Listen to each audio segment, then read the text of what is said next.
নমস্কার নমস্কার, আমি শিল্পা। এই যে দেখুন, চলুন আজকে আমি বেড়াতে যাচ্ছি। এই যে বাড়িতে একদম রেডি হয়ে নিয়েছি। তো দেখুন তো আমার লুকটা কেমন লাগছে। একদম পুরো সকালবেলা স্নান টান করে কাজটা শেষ হয়ে নিয়ে আমি তালা দিয়ে, ওই বাবা তালাটা দিয়ে দিল। আর এবার গাড়িটা বার করে আমাদের স্টেশনে দিতে যাচ্ছে। তো আমরা এই যে বাড়ি থেকে বেরিয়ে পড়লাম, একটু মোটর সাইকেল করে এইটুকুনা দিতে আসছে স্টেশনে। এই যে স্টেশনে চলে এসেছি, আমার রানাঘাট স্টেশন। এখন রানাঘাট স্টেশনে এসে ট্রেনে উঠবো। তো চলো ট্রেনে উঠি। ট্রেন দাঁড়িয়ে আছে আমাদের জন্য।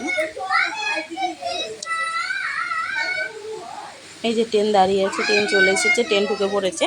তো এটা যাবে রানাঘাট টু লালগোলা। আমি যাব কৃষ্ণনগর, আমি কৃষ্ণনগর নেমে পড়বো। আর এই যে ট্রেনে উঠেও পড়েছি, ট্রেনে একটু জায়গা পেয়েছি, ছেলেরা আমি বসেও পড়েছি। আর একটু না বসার জায়গা পেলে তাও অনেকটা সময়, তো 40 মিনিট আমার পায়ে খুব ব্যথা, তাই একটু দাঁড়িয়ে থাকতে পারি না, সেই জন্য একটু বসে পড়লাম। আর প্রচণ্ড গরমও পড়ছিল। তারপরে যে একটু বসি। এই যে ট্রেন ছেড়েও দিয়েছে। তারপরে আমরা টুকটুক করে আবার ট্রেন থেকে নেমেও পড়েছি, চলে এসেছি রানাঘাট, এই কৃষ্ণনগর। রানাঘাট থেকে এবার ব্রিজ বা এই ওভার ব্রিজের উঠলাম না, নিচের রাস্তা দিয়ে গেট এই রেল লাইন পার হয়ে চলে আসলাম। এসে এই যে টুকটুকিতে উঠে পড়লাম। এবার টুকটুকিতে উঠেছি। স্টেশন থেকে যাব বাস স্ট্যান্ড, নতুন বাস স্ট্যান্ড, যেটা করিমপুর বাস স্ট্যান্ড। আমি আর ছেলে টুকটুকিতে উঠে পড়েছি, আরও লোক আছে টুকটুকিতে। তো এবার যাচ্ছি স্টেশনে। আর যাওয়ার পরে দেখছি এখানে একটা খুব সুন্দর ব্যান্ড বাজাচ্ছিল, তাই একটু তোমাদেরকে একটু দেখালাম। তো বাজাচ্ছে, খুব ভালো লাগছিল শোনাটা। তারপরে এই যে বাসে উঠে পড়েছি, ছেলেটা ঘুমিয়েও পড়েছে। আমি বাসে উঠে পড়েছি সিট নিয়ে। এবার যাব তেহট্টু।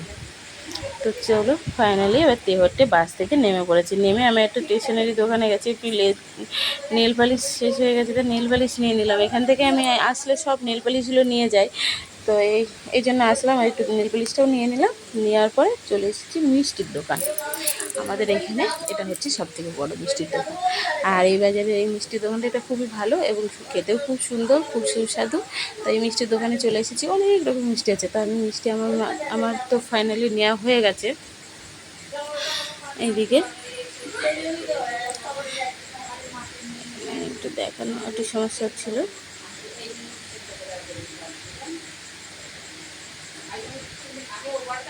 খুব সুন্দর সুন্দর মিষ্টি আছে এখানে, খুব দারুণ দারুণ মিষ্টি, মানে ভালো কোয়ালিটি, ভালো এমনি ভালো। তো এই যে মিষ্টি নেওয়া হয়ে গেছে, প্যাকেট করে নিয়েছি, নিয়ে এবার চলে যাচ্ছি টুকটুকিতে। আবারও উঠে পড়েছি টুকটুকিতে, এবার বাড়ির দিকে রওনা। তো এবার আমি এই টুকটুকিতে উঠে বাড়ি যাব না, একবারে সোজা যাব আমার কাকার বাড়ি। আমাদের আর একটা নতুন বাড়ি আছে, সেই বাড়িতে আমি যাব, সেই বাড়িতে কাকার বাড়ি। ওই বাড়িতে আজকে একটু অনুষ্ঠান আছে। তো চলো ওই বাড়ি চলেও এসেছি। এই যে ফাইনালি এবার আমার বোনকে, এই যে এই মেয়েটার বাচ্চা হবে। তো এই 9 মাস পড়েছে, 9 মাসে সাধ দেওয়া হচ্ছে, তাই একটু আমরা সাধ দিচ্ছি। তাই এই যে আমার ভাইয়ের বউ, ওকে বললাম ওকে একটু গুছিয়ে সাজিয়ে দিয়ে দাও। আর সবার দেওয়া হয়ে গেছে, আর আজকে আমরা দিচ্ছি। তা ওকে বললাম তুমি দাও, আমি একটু বসে, আমি এসে একটু বসলাম, তো একটু দিয়ে দিচ্ছে। তো চলো আমরা তাহলে সাথ দিয়ে আমরাও একটু রেস্ট করি, আবার তোমাদের সাথে পরের একটা ভিডিওতে দেখা হবে। এখানে ভিডিওটা তাহলে শেষ করি। তোমরা ভালো থেকো, সুস্থ থেকো, এবং এই ছোট্ট মেয়েটাকে একটু আশীর্বাদ করো, এই যেন সুস্থ সবল একটা বাচ্চা হয়, আর একটু খুব সুন্দর সুস্থভাবে থাকে। তোমরাও ভালো থেকো, সুস্থ থেকো, আবার পরের একটা ব্লগে দেখা হবে। ততক্ষণে ভালো থেকো, সুস্থ থেকো। আর এখন ভিডিওটা শেষ করি, আবার পরের একটা ব্লগে চলে আসবো খুব শীঘ্র, তাড়াতাড়ি ঝটপট একটা ব্লগ নিয়ে তোমাদের কাছে হাজির হয়ে যাবে। আর এই মেয়েটা একটু খুবই দেবো, এই মেয়েটাকে তোমরা সবাই একটু আশীর্বাদ করো। টাটা, বাই বাই, তোমরা ভালো থেকো, সুস্থ থেকো।